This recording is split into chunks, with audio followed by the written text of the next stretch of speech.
চলতি বছরের মধ্যে সারা দেশে প্রাথমিক বিদ্যালয়ে মিড ডে মিল চালু হবে বলে জানিয়েছেন শিক্ষামন্ত্রী ডক্টর আনম এহসানুল হক মিলন।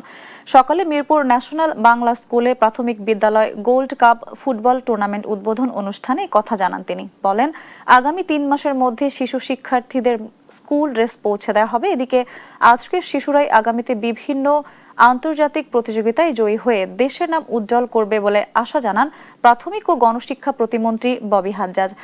আর প্রধানমন্ত্রীর শিক্ষা বিষয়ক উপদেষ্টা মাহাদি আমিন বলেন, সরকার এমন শিক্ষা ব্যবস্থা গড়ে তুলতে চায় যেখানে শিক্ষার্থীরা পছন্দমতো বিষয়ে নিজেকে তৈরি করতে পারবে। আপনারা আগামী 2 মাসের মধ্যেই দেখতে পাবেন আমরা সারা বাংলাদেশের শিশুদেরকে ড্রেসের ব্যবস্থা করছি।